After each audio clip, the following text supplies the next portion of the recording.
அவளும் அவளது கணவரும் ஸ்பானிஷ் பைரனீஸ் மலையில் நடைபயணம் செய்து கொண்டிருந்தனர். அவர்கள் கடுமையான பனிச்சரிவில் சிக்கிக் கொண்டனர். ஆட்ரியின் இதயம் நின்றுவிட்டது மற்றும் அவள் மருத்துவ மரணத்தை அனுபவித்தாள்.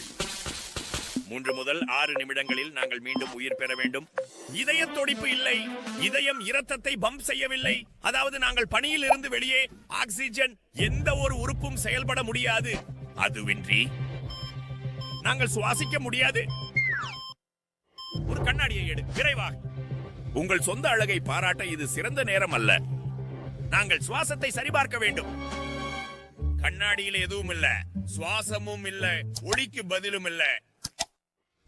கேள்வி என்னன்னா, எந்த உறுப்புக்கு இரத்தம் அல்லது ஆக்சிஜன் இல்லாமல் வாழ முடியாது? சாத்தியமாக சிறுநீரகங்கள்.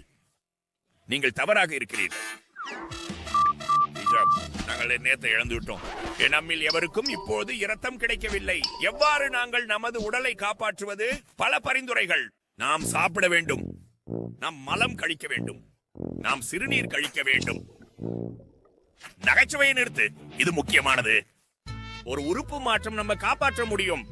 எந்த உறுப்பு? அனைத்தும்.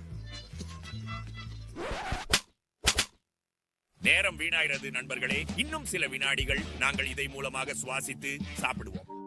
பை பை அனைவருக்கும். உங்களை அறிந்தது மகிழ்ச்சி. இப்போது நம்மை ஒரு அதிசயம் மட்டுமே காப்பாற்ற முடியும். அனைத்தும் தெளிவாக உள்ளது. அதிர்ச்சி. ஆட்ரியை கொல்ல விரும்பிய குளிர் அவளுக்கு உயிர் தந்தது.